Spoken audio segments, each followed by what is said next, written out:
To know somebody, one needs to walk a mile in their shoes, so they say. How do you get to know an artist? What does an artist actually do when he or she is alone in the studio? How does he or she work? How do you set the first steps of a new creation? Well, in this week's Circus Whispers, we need to put on some special shoes to take these first steps. Tap dance shoes. Tururum tum ta ta tum ta ta tum ta tum ta tum ta. Tururum tum ta ta tum ta ta tum ta tum ta tum ta. This is episode 5 of the second season of Circus Whispers, a podcast by Tent House for Contemporary Circus, hosted by me, Maaike Muis. Each episode, I interview circus makers who get the opportunity in the Maker for a Week program of Tent to do circus research. This week's Maker for a Week, Madeira, acrobat and tap dancer. For each episode, I interview the maker for a week in the studio they're working in. Normally we sit down and have a long conversation, but this week was different. It was a vivid meeting in many ways, more tactile in a way. We're standing on the wooden floor Maria was working on, moving through the space and even lying on the floor to have a closer look at her notes. It was the first time I ever met Maria. Very warm and welcoming appearance. She has a twinkle in her dark eyes and her long black hair was braided into 2 tails. And you can immediately see she's a dancer / acrobat because of her posture. And of course, she had black tap dance shoes on her feet. Let's meet Maria in her own words. Okay, my full name. Are you ready? It's a very long name, very Portuguese. Maria de Campos Camacho Franco Madeira. So that's a very typical long Portuguese name. And I would say I'm a very curious person and likes to explore different things and finds interest in a lot of things. I would say I work in a very intuitive way. Yeah, I'm always thirsty for learning new things. I'm roller skating, I'm learning the guitar. I just joined the choir actually, so I'm exploring more the voice, and so I did dance, I do circus. That's me.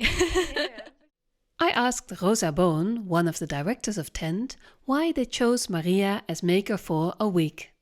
Well, Maria is literally flipping tap dance upside down. So Maria used to be, or she's an acro dancer. Maria is an acro dancer and a very gifted and talented mover. And as a child, she used to do a lot of tap dance.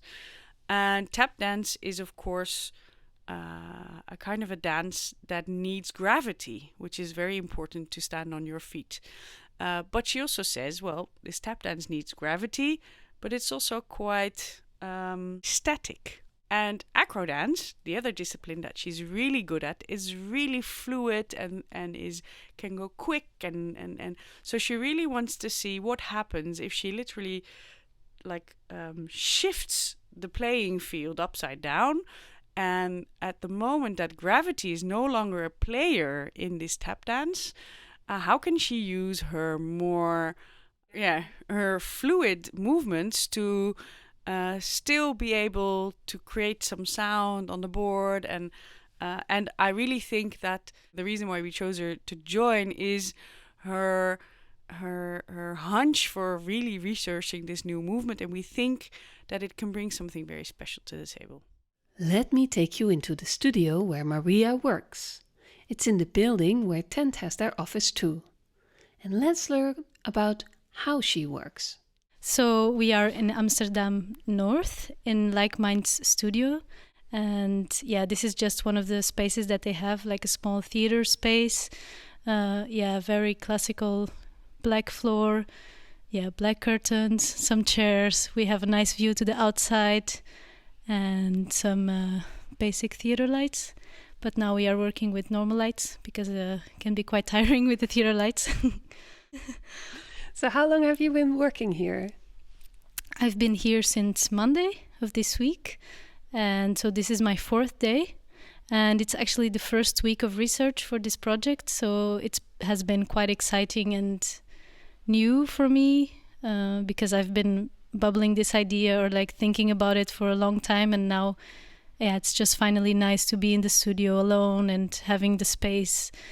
It has been just quite exciting, and all new things coming up.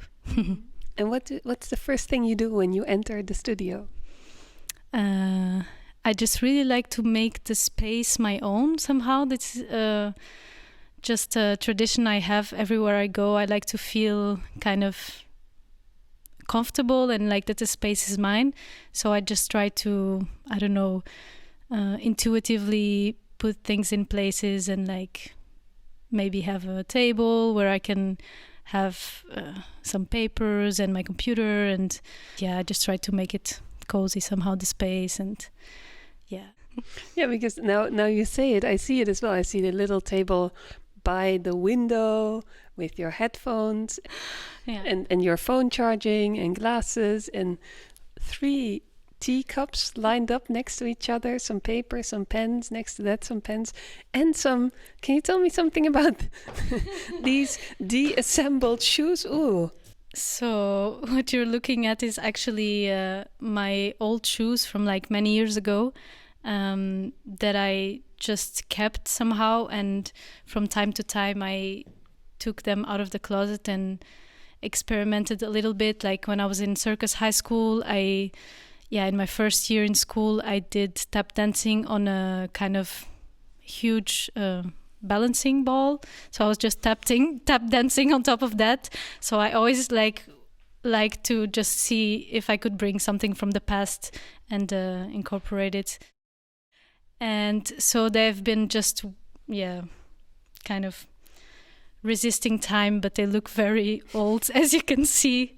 But somehow they still work, and I don't know, I just thought I wanted to bring them in the studio and kind of let myself be inspired by them as well, because I have new shoes now for the research. But I don't know, I think there's also something nice about the passage of time, and they show something.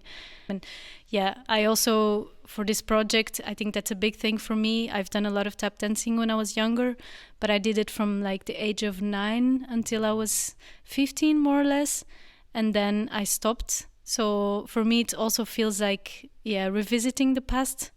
And it's very funny because actually I put the shoes on the first time and I couldn't remember the steps, and somehow just with practicing 1 or 2 days, it feels like everything comes back very fast. And so it's very interesting how somehow this, the technique is still somewhere in my body. It just needs to be awakened.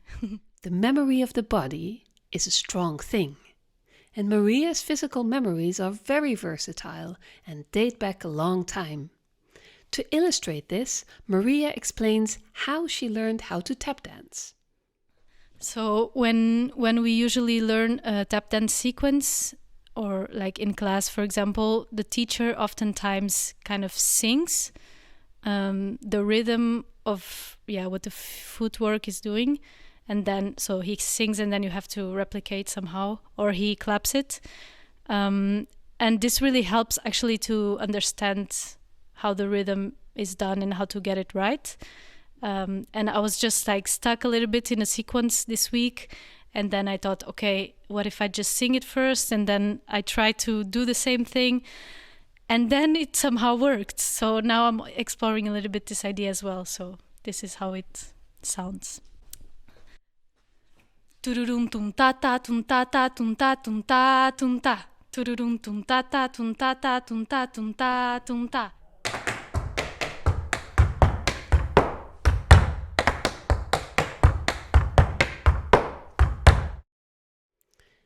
Next to the more classical tap dance sounds, Maria also explored more softer sounds by using acrobatics while dancing. This is how it sounds.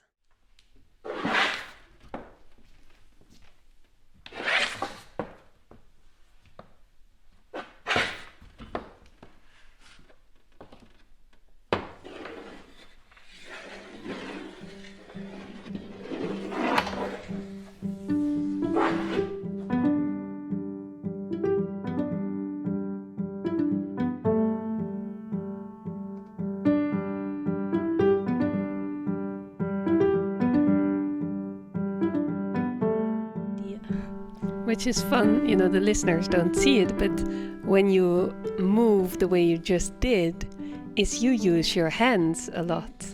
And this is the quality, you've got the quality of handstands and the technique of handstands. Can you tell me a bit more about when did you start circus and when did you knew you wanted to become a professional circus artist / dancer? Yes, so I was actually 17 and I was in a high school doing visual arts, and then through a friend, a class, she told me about this circus high school in Lisbon and had a very interesting program with theater, acrobatics, circus dance. And so I just went to this circus high school, did auditions, and then I got in, and it felt just very intuitive for me to go. Because I always knew that I wanted to do something with art, and just felt very exciting, this possibility of using the body but in a different way that would challenge me. So that's when I started to do circus. What do you like best about being a circus artist? I think for me, really the freedom of looking into an idea from like a very open point of view.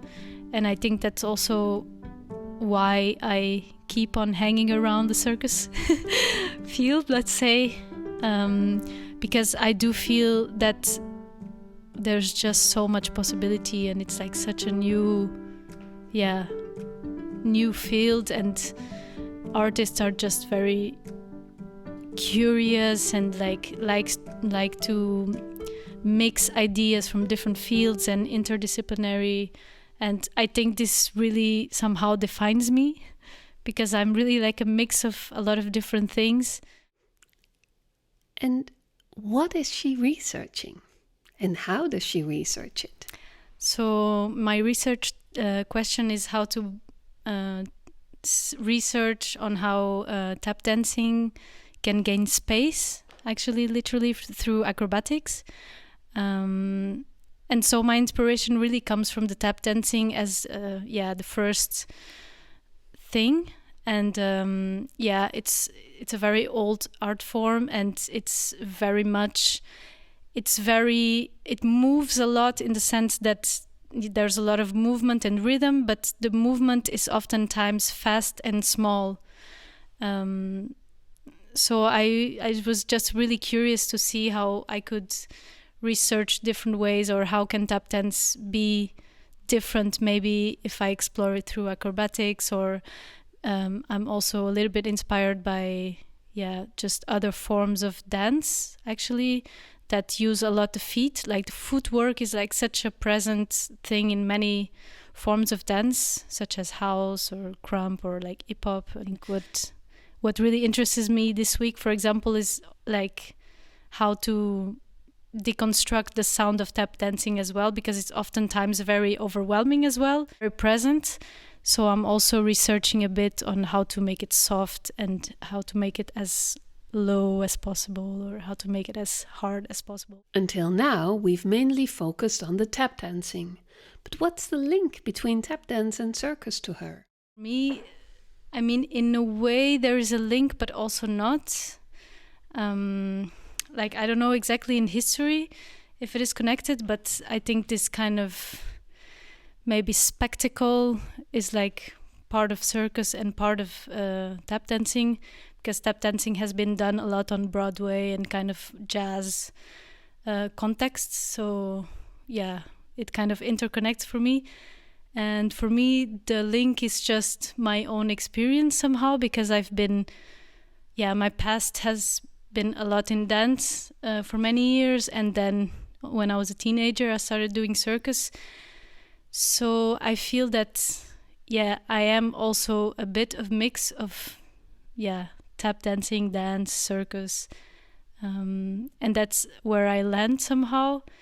And it has been just very nice that Tent gives me the opportunity to research this, because it's like two strong roots for me, and it's just very exciting now to have the possibility to research this idea. Maria totally seems to feel at ease on her own in the studio. It's her very first week of residency, from her very first solo project after graduating circus school 2 years ago. How's it been for her so far? It feels very good, actually, and I haven't been alone in the studio for a long time.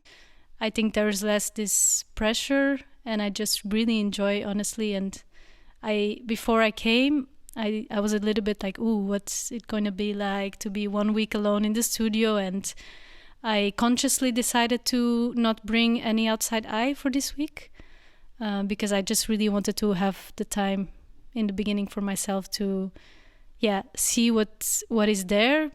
Cool. Have you faced any challenges so far working on your own in the studio? Planning versus letting things happen. Because in the beginning I thought I need to have a plan. I work from this time, and I do this here and that there, and I think it was challenging for me to keep that up because of the energy of being so many hours alone, actually. So now I just work with the energy that is there, and okay, I research an idea. If it's not working out, I don't know, take a walk outside, and I don't have the pressure of like I need to be working every minute of this residency, because sometimes just taking a little distance can really help you to have a fresh perspective. In between her wooden stage of 2 by 2 meters and the wooden table are big notes lying on the floor. We laid down next to them to take a closer look. Come to my notes. Yes. Oh, we're looking at these big notes? Yeah. Day 1. All right, tell me more. So, on the first day, actually, I started to work a little bit with the wall and with rhythms with actually the feet, but also the hands. I have a little question mark in my map.